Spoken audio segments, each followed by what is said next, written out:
Good morning, everyone. Welcome to the webinar. What we're going to do is that we're going to start off just 1 minute past the hour, so we give people enough time to join and close up their 10 o'clock meetings or charge their coffee mugs or their glasses of water before we get started there.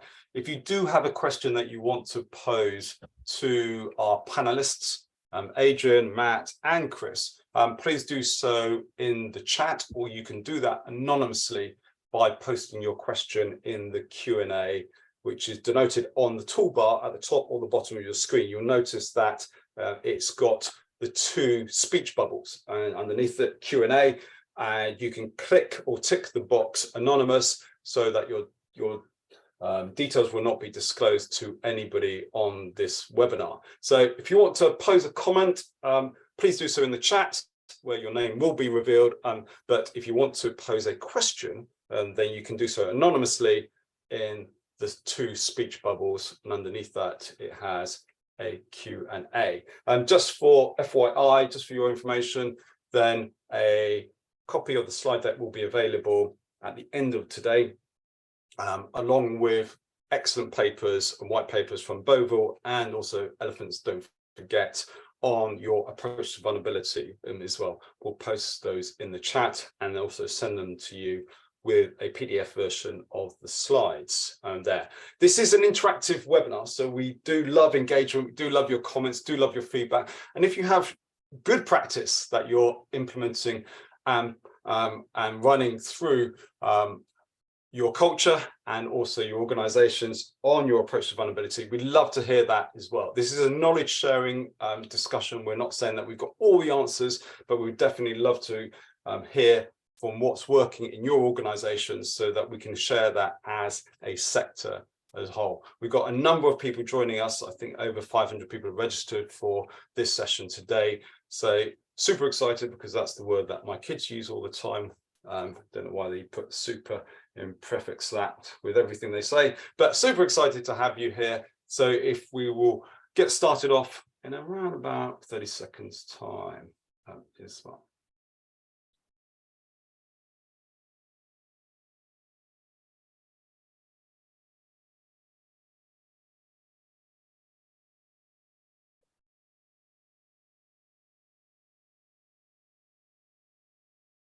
Great, thank you for joining us this morning. Delighted that you've all made time before a certain football match might be happening today, but I don't know the details of that. So we'll see what happens later on today. But welcome to this joint Elephants Don't Forget and Boville webinar, where we discuss with subject matter experts and leading authorities the key issues that are impacting and affecting financial regulated firms. My name is Philip Allen. I'm delighted to welcome you on to what's missing from your approach to vulnerable customers in 2023. In this 60-minute webinar, I'm joined by Adrian Harvey, CEO of Elephants Don't Forget, Matt Brown, practice lead at Boville, and also Chris Jones, co-founder of the Vulnerable Customer Experience there. Usual rules, and anybody who's familiar with any webinars, that please chip in and submit your questions. As I said, so at the start of this webinar, you can post your questions anonymously, and it's denoted by the speech bubbles on top of your screen and in the toolbar there. We do have a number of poll questions that we'd love you to participate in. Your details and your answers will not be disclosed with anybody else on this webinar. So we'd love you to share your feedback and insights as well. I also covered off that we'd love to share also good practices that we're seeing in firms around the sector, but also in your firm as well. Shout about what you think is really working in your firm so that we can all learn and understand. A recording of the webinar will be posted out to you shortly alongside the slide deck, PDF version of the slide deck. And you have the opportunity at the end of this webinar to sign up to our updates and latest thought leaderships, especially on vulnerability, where Boville and Elephants Don't Forget have actually produced some great thought leadership there. What we're going to discuss today are 4 key points: operationalizing your culture so that we deliver good customer outcomes that are aligned not only to your approach to vulnerability, but obviously consumer duty there. We'll be looking at actually how do you identify and engage vulnerable customers on the front line, but also how do you go one step beyond that? And that links to the third point, which is capturing data and MI to evidence that in line with regulatory expectations. and also the key questions that the regulator in 2023 would be expecting you to answer on your approach to vulnerability. And that's critical so that you know that you can report up, down, and also across your organizations what the FCA is asking you to do. Okay, Matt, over to you, because a lot's happened in the last couple of years, hasn't it, when we're talking about regulatory expectations and customers, the approach that firms need to take when they're approaching vulnerable customers. It has indeed, and it feels like it's been way longer than that, not just with COVID in the middle of it all. But it seems like vulnerable customer has been a conversation for a long time. And yet actually the finalised guidance from the FCA only came out in 21. I think it's useful just to do a quick recap of why have we got to where we are today, what are some of the regulatory concerns and issues. So what can be our focal point for conversations going forward. So let's just kind of recap on what the finalised guidance said. So first and foremost, they set out the domain over which they expect firms to be thinking about vulnerability. And they identified 4 key kind of characteristics, which were health, life events, resilience, and capability. And in some ways, the way that the FCA set this out meant that you could imagine that a very large swathe of humanity is potentially going to be described as vulnerable. And there was a lot of criticism from the industry around particularly how wide their definition of vulnerability has been. But I think it's important just to take a step back to say that I think in all of our lives, we could have experienced vulnerability at different stages. The life events piece is not something that anybody is probably immune to. The health piece, we all know and have friends and loved ones that have potentially suffered from ill health that's caused them to be vulnerable. And the cognitive capability is something that unfortunately rears its ugly head all too often, especially as we live longer.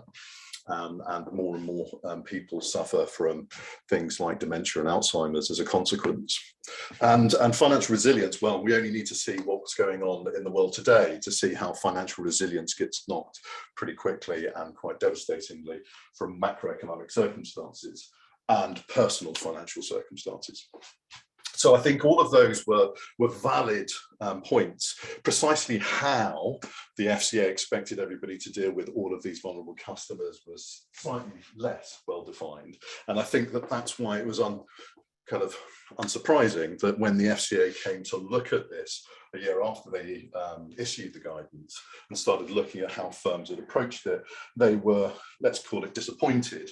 I think the industry would have said, no shit, Sherlock. But the reality is that a lot of firms had been really struggling with operationalising, if that's a term, all of this vulnerable customer stuff.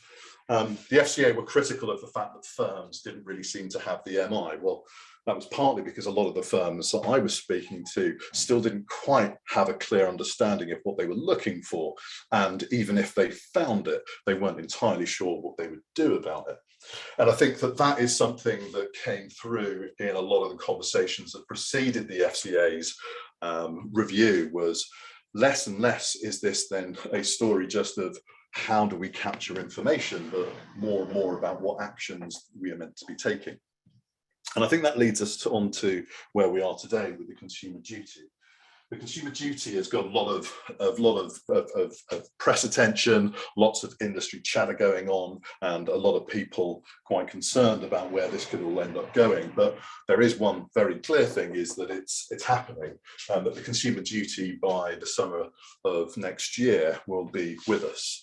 And with the consumer duty is a much more focused regulator on how firms are treating customers, what outcomes they're going to be receiving, and in particular demonstrating that in extremis, when you're dealing with the most vulnerable customers, how you demonstrate that you're getting them good outcomes. And I think that this is why it's a good opportunity to revisit the question of vulnerability. Where are we? How are we dealing with this? Well, let's use the consumer duty as a lens through which to look at vulnerability and refresh the approach that we've taken. And I think very importantly, really focus in on how we're doing things differently with customers that have some form of vulnerability, improving the outcomes that they receive, rather than just looking at some MI to say, oh, we've identified some customers that have some sort of financial resilience issue, which isn't going to be a big surprise in today's world. But without wanting to be too cynical, I think that it is important that this is an opportunity to move forward. This is an opportunity to get things right, and also an opportunity to demonstrate to the regulators that we actually probably know our customers much better than they do, and that therefore we are the ones that are going to be best placed to understand how to serve them. And I think that that would be the kind of the point to really push the regulator back now on this discussion around vulnerability, is that we are as the industry, the experts, and not them. But I'll pause there because I could go on forever. No, that's a good introduction. So thank you for that. We want to ask you, in what areas, based upon what Matt has said, maybe your firm is struggling to meet the expectations of the regulator. So we've asked you to answer that question, and we've actually looked at a number of key issues there, from identifying and recording vulnerabilities right through to inclusive design, vulnerability training. This is an anonymous poll, and so it is trying to get a sense check for both panelists, but also for the audience to really recognize, oh gosh, room for improvement. We're not a laggard in this, and maybe we're forward thinking there. But at this point, I want to introduce Adrian there. I'm hearing, Adrian, what Matt has said there. MI and limited evidence of demonstration of good customer outcomes is still a challenge, isn't it, for firms? It certainly is, yeah, and I think that's probably a function of how firms deal with employee training and competency. I think what probably surprises me most is that firms think that perhaps an annual e-learning sort of course is going to solve the problem or do the job. Clearly, that isn't going to work, and it isn't going to provide the evidence that consumer duty demands, because the evidence that consumer duty demands isn't a tick in a box. It's actually evidence that that employees understand their role and how it pertains to vulnerable customers. This is a completely different concept, I think, to what most firms have been pursuing in the past. And don't know if you can see the poll results there, Chris, but out of when we've asked the firms what they're struggling to meet the expectations of the regulator on, in particular regarding the vulnerability, the out and out standout answer was data quality. Second was identifying and recording vulnerabilities. Does that surprise you?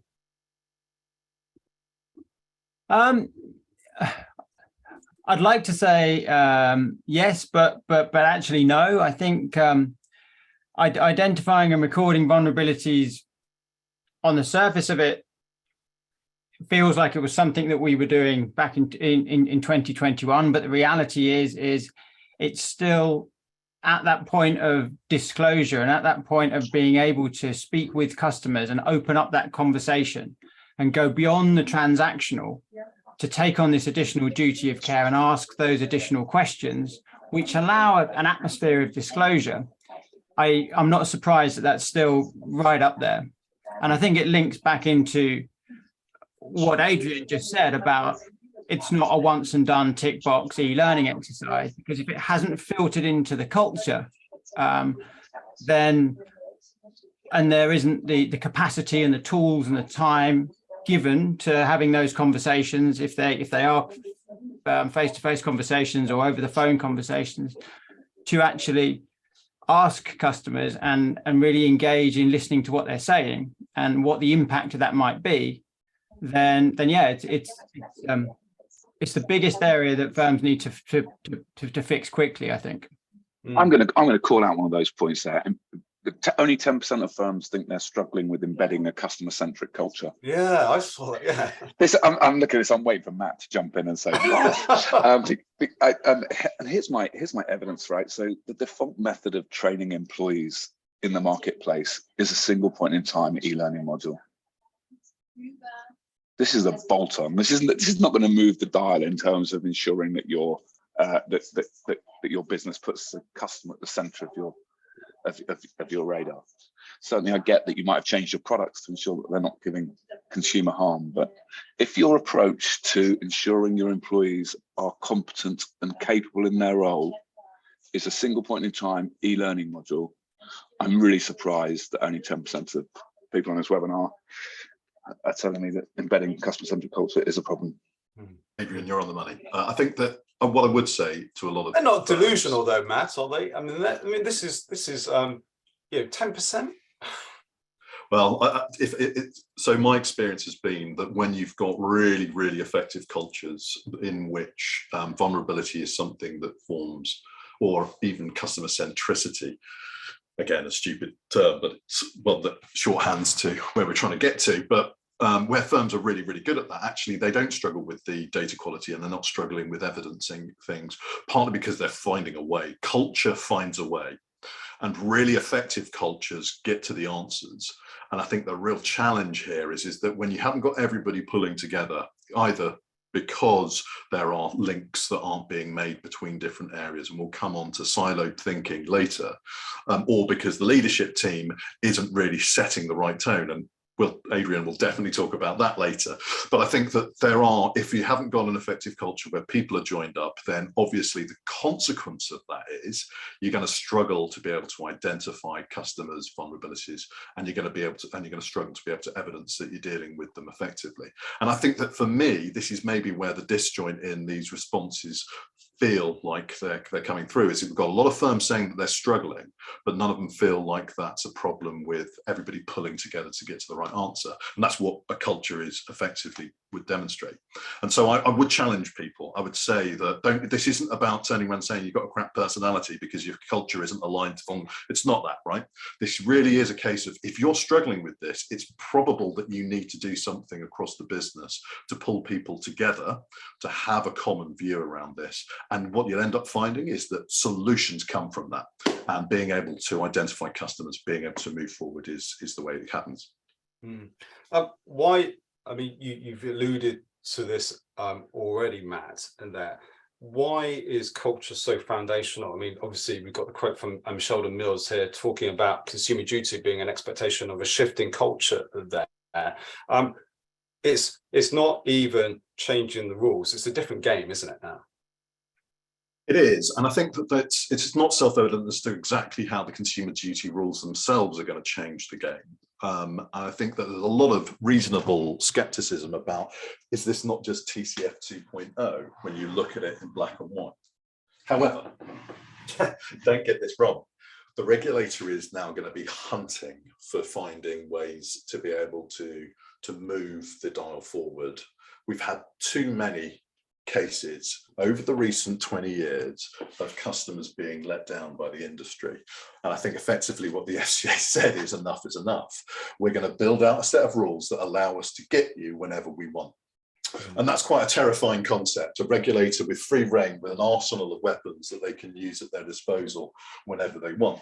So I think it really is a case here to say the sea change is more about the FCA's focus, the FCA's intention, and the sorts of tools that they have at their disposal to go after the industry, and less around, are these rules significantly different?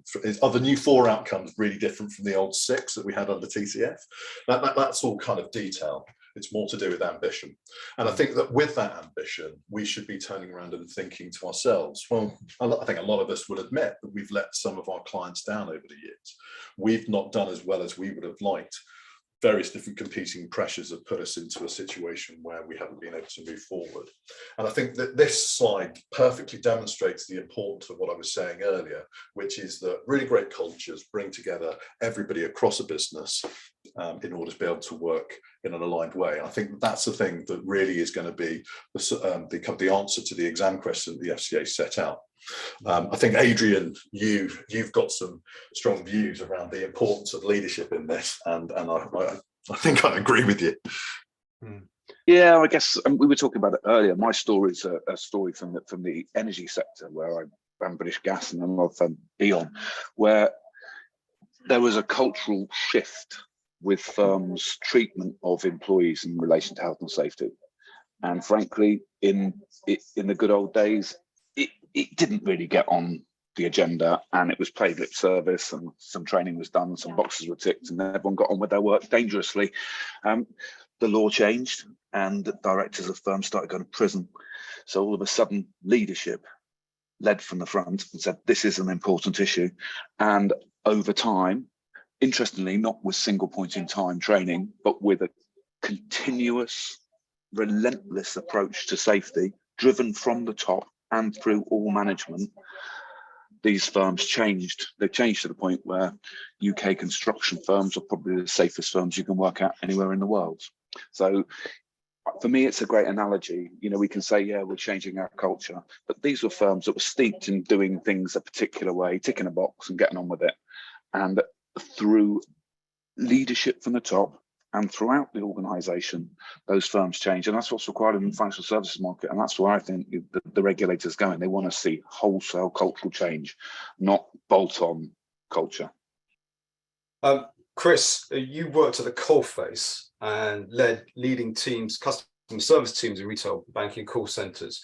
What measures can firms on this webinar put in place to support staff who are supporting themselves, frontline vulnerable customers? Or put another way, what works and what doesn't work? Thanks, Phil.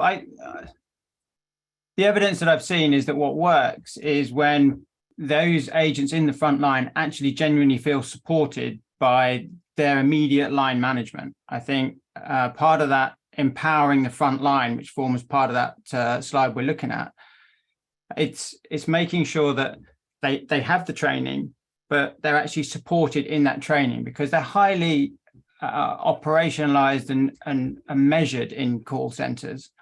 And if we're trying to create a culture of compassion and disclosure, but at the same time, it's like you still need to make 40 calls today, then there isn't the space in where the frontline has the capacity to open up those conversations. If we looked at the court, go back to those poll results about identifying vulnerability, the main thing that shuts down the ability to identify vulnerability is that you have to get the customer off the phone.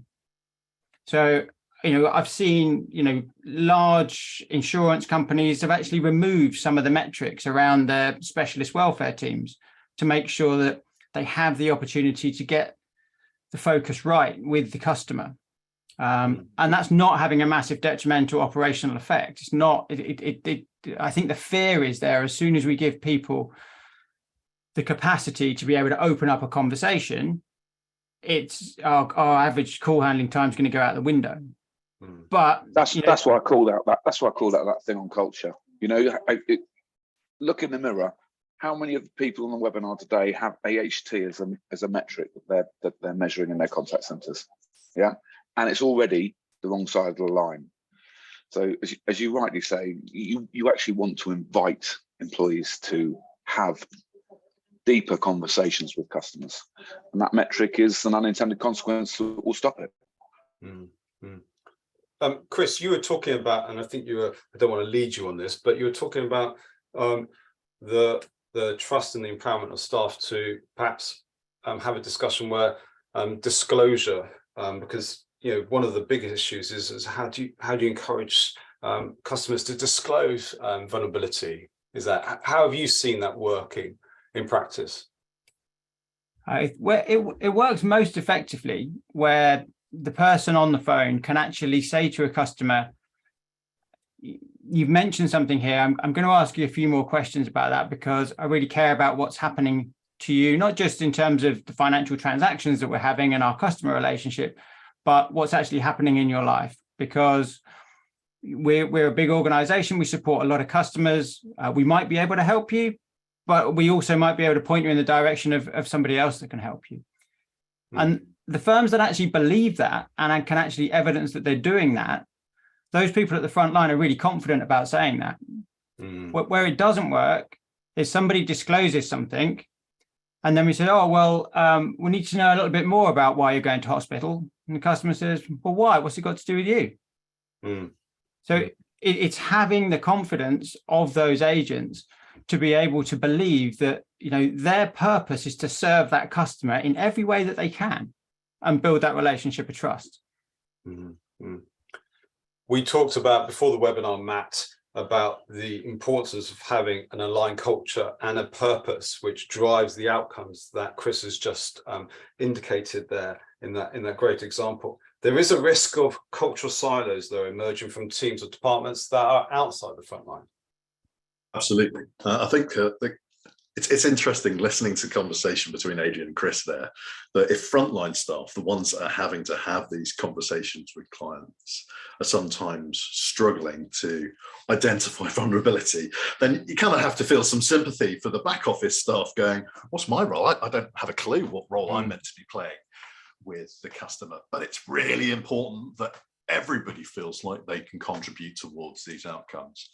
So I've seen it in firms where you've got back office staff that are processing payments, and they might be sending out late payment notices to clients for whether it's a consumer credit contract, it's an insurance premium, and they're just going through a set of standardized processes. But they're not thinking, what role do I play in vulnerability? Well, you might just be adding to somebody that's struggled with kind of their payments more generally. You're the tip of the iceberg. The kind of the premium for their car insurance is the tip of the iceberg. But when you're communicating with that customer, you're potentially adding towards the stresses that they're going to be experiencing.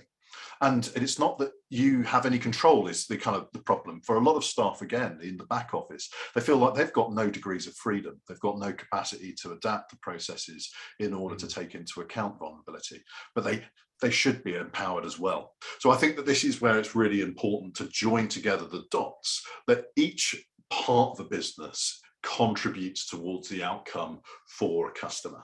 And that if everybody in those different parts of the business were to understand what role they play and how they can join together with the other parts of the business to deliver the right outcomes, you actually start seeing some really great joining up of the dots. You start seeing back office staff putting notes onto CRM solutions to say, we've seen a number of late payments from this customer. None of it's been triggering our processes to issue notices to the customer, but could this be an indication that the customer is vulnerable, such that if a frontline staff member then were to take a call from that customer, they might have some data to say, oh, there's a lead indicator here. Maybe this customer is struggling. Do we need to have a conversation with them about any problems that they're having with payment? And it's those sorts of joining of the dots that I think are missing at the moment. Yeah. And we picked up on a couple of points there, but is there a tension between KPIs, delivering KPIs and doing what's right? Do you have a viewpoint on that, Adrian and Chris? I think there's always, that sounds bad, doesn't it? Intuitively, it feels like there's always going to be a tension between doing what's right and running the operation as efficiently, over brackets cheaply, close brackets, as possible. It's just an inevitability, and it's a reality of life in a recession. And I think that, we haven't really spoken about those sort of macro factors. But yes, there's a tension, and yes, it's going to mean that inevitably cost is probably going to be the primary driver. We ran a webinar, Adrian, a few months ago on whether asking companies or firms how confident they do feel about their staff being equipped to deal with customers and vulnerable customers there. 16% was a standout figure, but I know you want to flag up another figure in that. 16% were said they were only entirely confident that their staff were well equipped to deal with vulnerable customers.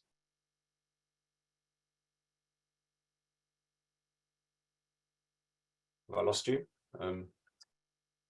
There. Sorry, I was on mute. Yeah, okay. Apologies, amateur error. The figure that I would have probably picked out was 79%, was 4 out of 5 states to a degree, which that's telling. That's 4 out of 5 of them saying basically no. And Chris, when you look at these statistics and you look at these figures here on the screen here, lessons from the front line are key. Somebody's posted in the chat, how do we actually empower our staff, and what does that look like? Perhaps our policies and procedures are unintentionally making our call center staff vulnerable. Well, I think the vulnerability within the call centers is a really valuable conversation. But I just coming back to these statistics, and I've been in plenty of situations where there's some excellent training. It's not always just the once a year stuff. Sometimes there's really good training delivered by the Alzheimer's Society or Samaritans or whoever it might be. But over a period of time, you've got lots and lots of different training. You've got a couple of pages on mental health conditions, you've got a couple of pages on bereavement, and none of it's accessible at the point that the customer actually discloses what they're talking about. And that was the problem that we tried to solve.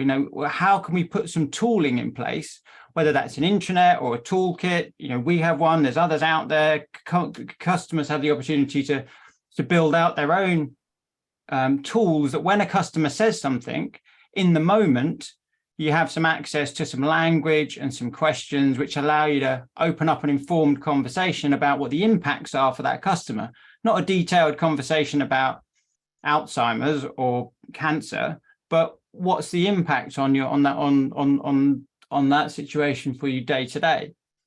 And so that, I think that is key in the call center. Otherwise, it's just a big ask, because people have another job to do in a call center, not just to remember all the vulnerability training they've had over the last 3 years. Yeah, Yes. and here's a thing, Philip, on MI. I think if firms question or for a moment just pause and look at the MI they have in relation to actual employee competence. If you use a single point in time method, you don't have that data.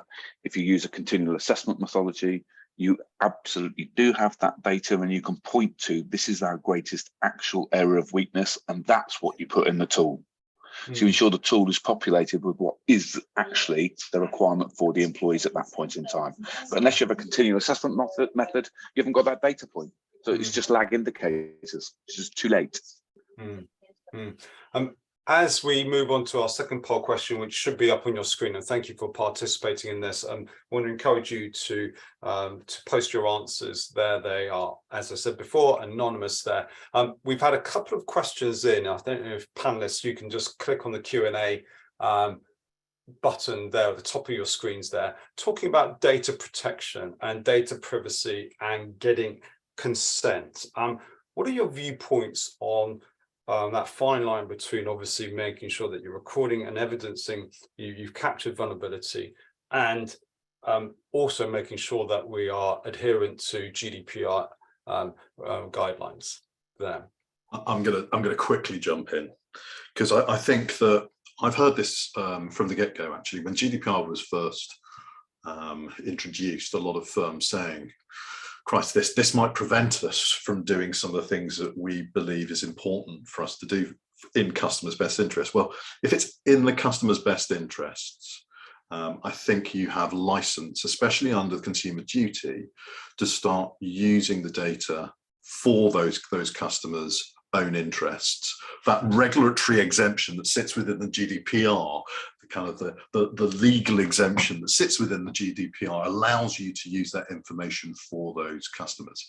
The GDPR is trying to prevent us abusing customers' data for our own interests as firms, as shareholders.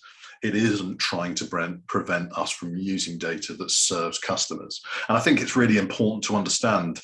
Go and speak to lawyers, sure, because GDPR gets lots of lawyers quite animated with frustration as much as anything else. But I think that it's speak to lawyers, because they'll be able to help you navigate through that minefield. But ultimately, the answer is you can use the data if you're using it for the client's best interests, and that if you're doing something that's going to help to prevent them falling into financial ruin, I think they're going to thank you for it rather than take you to the Information Commissioner.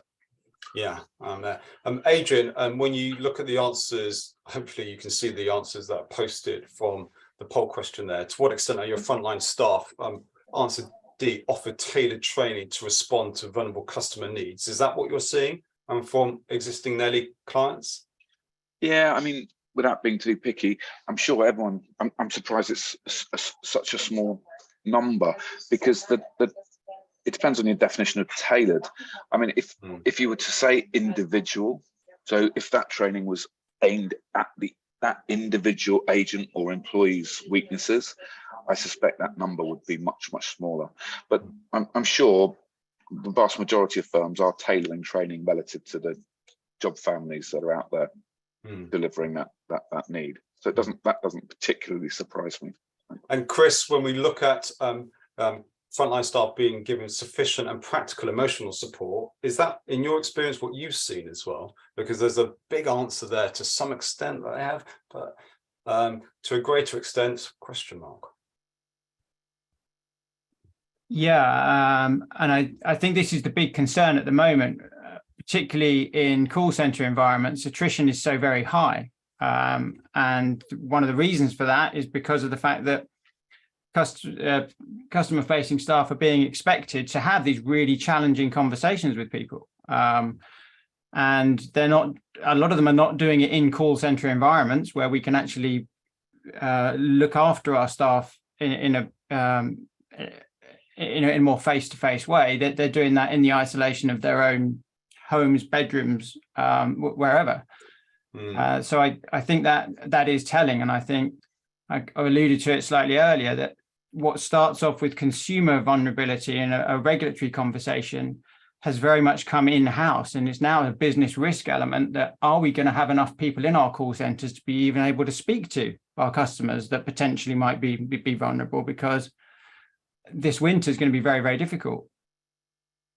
And Chris, in some ways, because I was just looking at a couple of the other results there, which was the extent to which they've got performance targets around how they address vulnerable customers versus sales or other metrics, and also the one around empowerment. I think if you had more staff feeling like they were being fairly assessed on a balanced basis across their interactions with customers, not just the number of calls that they've processed in the day or the number of sales that they've made in the week, and you've given those customer-facing staff the flexibility to do the right thing, the level of emotional distress in those interactions would be much less, because it's partly the frustration of not being able to deliver the right outcome that brings about that sense of staff frustration, vulnerability, and ultimately your point, which is that they leave. And then we all suffer as businesses from the endless costs of trying to hire on board, get up to speed, and then yet again lose staff that are capable. I'm just going to pick up on one of those other points. It's how much support, how many people provide support, and there's quite a lot. But the sub question is, of that support that's provided, how many of your employees take advantage of it? Yeah. Do they know where to get? Are they taking advantage of it, or are they just leaving? From my experience of talking to lots of firms in the sector, a lot of firms would say, yeah, we do lots of well-being and mental health stuff, but then they frankly say they don't use it anywhere near as much as we expected. I would agree with that, Adrian, and I think that comes straight back to, is there a culture of disclosure within your own organization where you can say, I'm struggling? If you get that right, then it's very easy to ask a customer if they're struggling.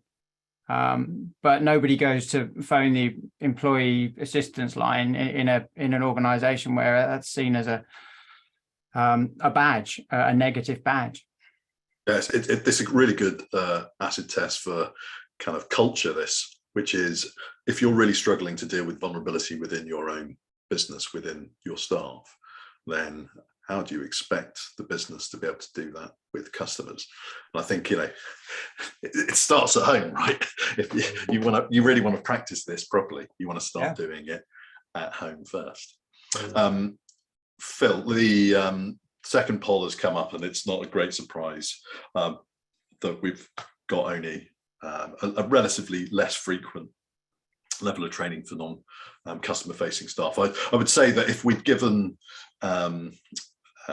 kind of the question about really what is that training delivering, it often is really just an explanation of some of the finalised guidance that the FCA issued, rather than and I apologise to the respondents on this. I'm kind of reading between the lines, and you can all tell me that I'm absolutely wrong if you had a voice and could get onto the call. But I think that if what I've seen is that a lot of that training that's done to back office staff is unfortunately really just descriptive of what vulnerability is and how vulnerability works and what frontline staff do, as opposed to what is the role that we can all play. And I think that that's something that's really important to start revisiting. What is it that we're trying to communicate with this staff? And I think, Chris, your point as well, which is how easily accessible is it? Doing it once a year is one thing, but if you need to revisit that resource, how easy is it to get hold of it? If it was sitting in a training package that you can't get hold of except for the once a year that you've got your mandatory training, then it's not going to be live within your business.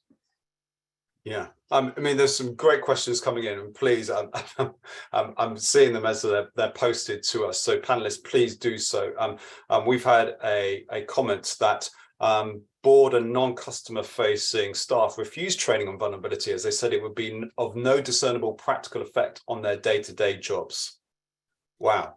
Okay. How do they know? Yeah. As well. So, you know, this is real, and this is the question I presume that that regulators would ask as a signal or as an indicator. And do. Yeah. I think really important to recognise that a lot of the regulatory actions that I've seen over the last few years have very explicitly challenged senior leaders on what they're doing differently to try and take into account the sorts of challenges around vulnerable customers, around customer outcomes. And I think with consumer duty, that just becomes even more laser focused. And so I promise you, if you've not yet had the joy of a regulator coming into your business and asking lots of really searching and nasty questions, you don't want it. And when it does happen, you'll find that it's very difficult to kind of retrospectively prepare for it. You are either doing it or you're not, and they'll pretty rapidly find out. And that's why I think it's really important to challenge that sort of pushback, to say back to them, how confident would you feel if the regulator walked in tomorrow? And to the extent that you can, try and give them some sort of sense as to what that would look like, so that they can prepare themselves for actually going to be very uncomfortable conversations. Can I just build on John's comment about staff or senior staff and other members of the workforce refusing vulnerability training?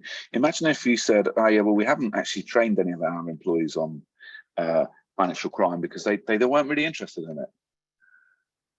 It's completely unacceptable. It's the law, right? So, you know, the fact that they may feel that they don't want to participate in it is, from my point of view, an absolute cultural red flag. This is completely missed the point. Absolutely. We committed to webinar attendees making sure that we give plenty of how-tos, and I hope that we've adhered to our promises there. And we've listed 10 key areas that we think that you should be considering, if not implementing, and certainly some of you will be more advanced in that journey than others, and we understand that. Chris, out of the 10 that we've listed there, is there any one that stands out for you as a must-do for 2023? And then after Chris, I'll just jump to you, Adrian. Yeah, sure. I'll pick up on point number 6 here about training and facilities, and where to signpost people externally as well as internally, because every business is going to have a challenge to figure out what they can do to support customers in difficult situations. And that, to be honest, is normally pretty limited to some form of forbearance or payment terms, or perhaps the way that we communicate with customers in terms of how we send them information. But there's going to be a lot of situations where we're going to have to point people to the mental health services, charities that support debt where people can't pay. And I think these are things where it's not just about signposting. It's about, if we're pushing 1,000 people a month that way, we need to be having relationships with those organizations that we're signposting to, because then we can provide, you know, a special phone number, or we can do, you know, live transfers, but then we can start to get the data back. It's not like just saying, okay, here's a charity over here that can help you. It's, all right, we care about your situation. These people will be able to help you, but we want to be involved in the feedback loop because we want to be part of that recovery or transition or journey, whatever it is. I would agree with that. And if you look at how that's put into practice, a couple of people in the chat have said, keep on capturing where people are doing it right and looking at those moments of magic, replaying them into other stuff so that you're showing that positive culture in an open environment. And that's critical. I want to move on to the issue, if I may, Adrian, of looking at MI and data and utilizing MI to make continuous improvements. Obviously, you've got a certain line of thought on this. Is that landing with people and with organizations much more that continuous improvement, continuous assessment is the way forward? Yeah, thanks, Philip. I think it's about authenticity. I think increasingly senior leadership are working out that a tick box approach isn't going to move the dial. It's not going to change behavior. They also recognize that they're missing out on some really valuable data. We like lead indicators. If you look at your people competency radar, most firms would say they have no lead indicators of outcome failures. They just have lag indicators. Whereas in our world, if you have a continual assessment methodology with the improvement over time approach, you have lots and lots of lead indicators to show you this is where this particular function or business unit is struggling in relation to vulnerability. Yeah, it doesn't matter what people feel in relation to this. This is the evidence. They are going to screw up in this area. So yeah, MI is critical, but you get the right AI, give yourself a fighting chance, understand it before it happens. Yeah. I want to come back to you, Matt, because there's some such great comments, and thank you for being really honest with us when you're posing those comments and those questions to us. And there, couple of things I think lead to the culture issue as well as the MI, which you can segue into a little bit later, Matt. But one person says, if senior and line managers do not see personal development as something their teams need, we are busy, we are too busy. What's the point, they say? How do we get past this? And one person says, I've been trying for almost 2 years to get mental health first aiders into our group. No budget is a standard response. So what else do you suggest there? Is that indications of culture, and how can maybe that help him with MI and evidence and data? First of all, I feel your pain. is I think the kind of the key thing. I've seen this everywhere, and there are tricks and there are devices to try and start moving people forward. But the first and foremost is understanding that there is good business reason to do an awful lot of this. Ultimately, even though we are very cost conscious as financial services firms, we are trying to sometimes manage quite slender margins in different parts of our businesses. The reality is that a lot of the really strong customer-centered cultures are really effective businesses that tend to find themselves achieving great profitability off the back of doing good customer-based thinking. So there are business cases for building this out, and it's worth looking at how those business cases stack up, both in terms of client retention, trying to be able to also demonstrate high quality service can generate higher revenues. You can be a premium brand within a segment because you are customer centered, but you don't even need to be like premium brand. I know some very good businesses out there that offer really cheap insurance products, for example, that have really great cultures centered on customers in which all staff are engaged. The chief exec gets on the phones, for example, on a regular basis to speak to their customers. And it drives really good business because you actually break down some of the silos, which themselves could be business blockers. So you actually stop taking up opportunities in your business because people aren't talking to each other. And again, good cultures are where everybody talks to each other. I'm just looking at some of the comments, and I'm assuming that people have posted comments about not being able to get the budget to do what is absolutely essential training. They'll be not in the 90% who have got no culture challenges. I'm guessing. Yeah, it's a good spot, and I think that there is that this is, if this is a business imperative, which it is under consumer duty, and there's an expectation under existing rules, a technology stack, and you quite rightly challenged me, Adrian, on using that word, because it kind of like suggests that it's too pricey, it's too costly, we haven't budgeted it, or we can't afford it.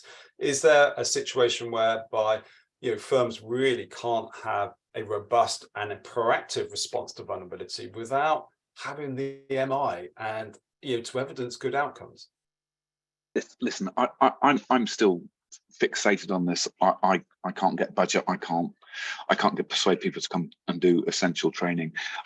My advice would be, make sure people send you this as an email and put them all together and go and have a conversation, a courageous conversation with the chief exec, and say, is this representative of the culture of the business that you want to run? And if he or she says yes, then you probably, if you're honest with yourself, might want to go and find a more authentic business to work for. If they say no, then you've got a basis of a conversation to start resolving it.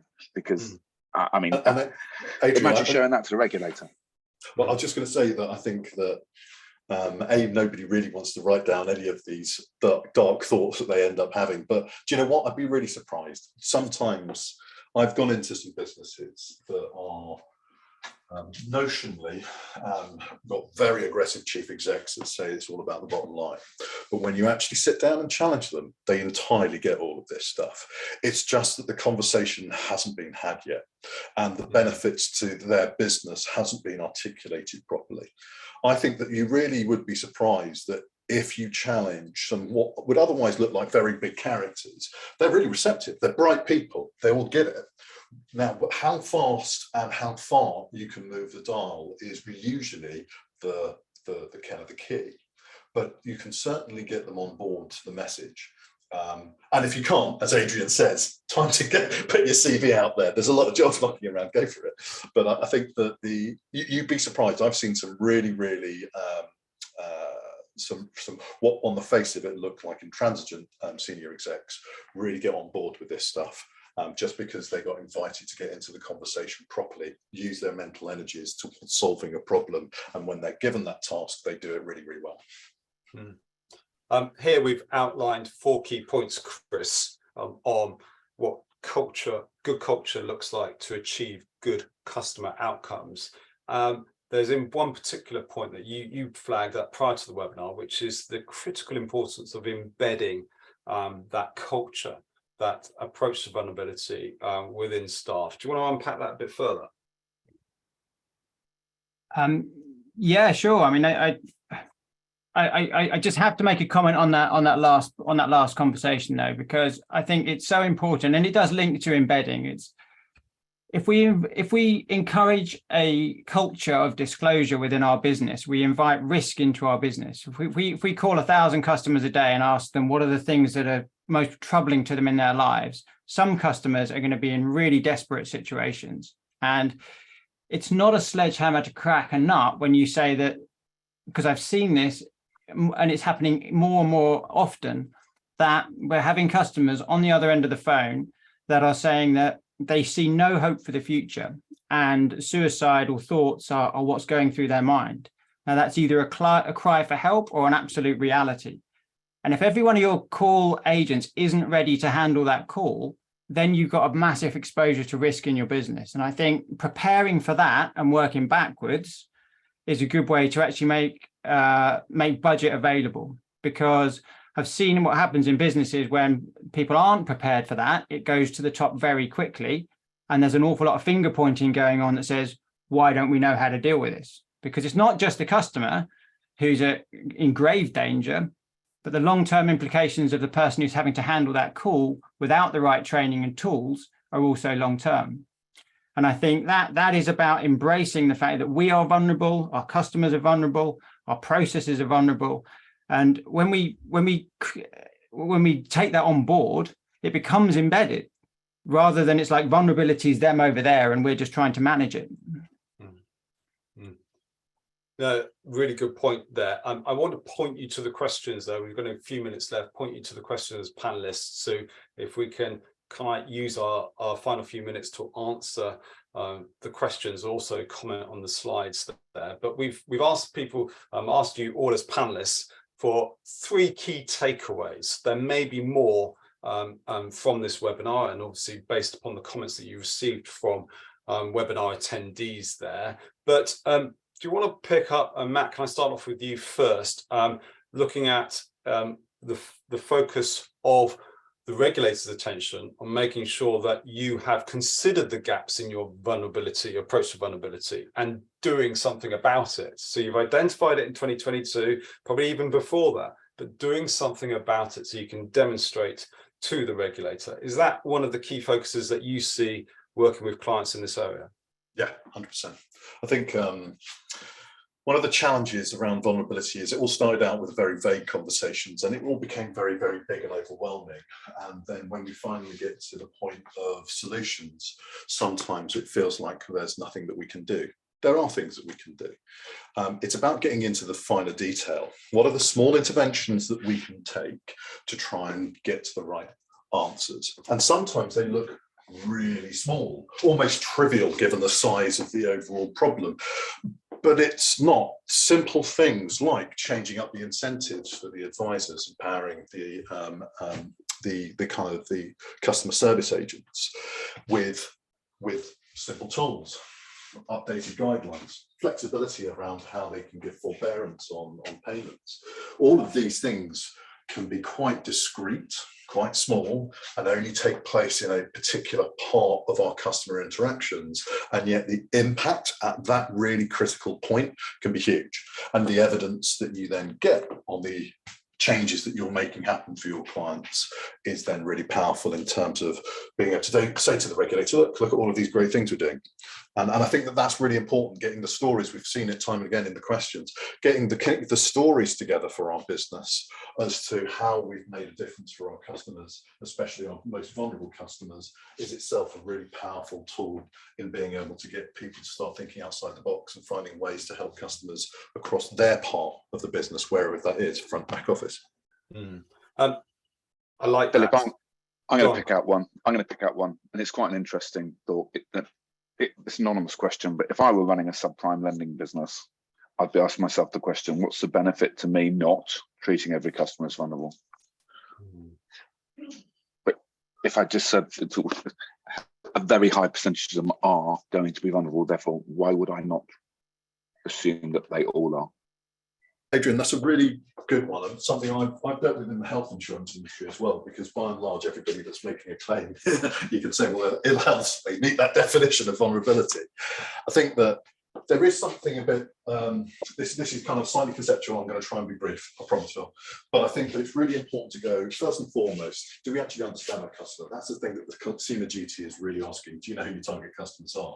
And if you're in a subprime lending environment, then you should know that all your customers are in some sort of financial situation that would have made them subprime. And so you should be fundamentally designing all of your products and services around that customer. So it should be fundamentally baked in. But you're still going to have customers in the subprime space that are exceptionally vulnerable in some way. It could be that they're suffering some sort of mental incapacity, as well as having a financial resilience question. Matt, cutting you short because you're going to talk for the rest of the day. Yeah, what you're talking about is degrees of vulnerability, aren't you? You're talking about exactly that. Yeah, absolutely right. So you're talking about. So the answer is, I would treat them all as vulnerable, but not all as the same degree of vulnerability. And those individuals, your people still need the skills and competence to be able to sort those customers into varying degrees of vulnerability and ensure they're treated accordingly. But I want to jump in there and actually play Chris in.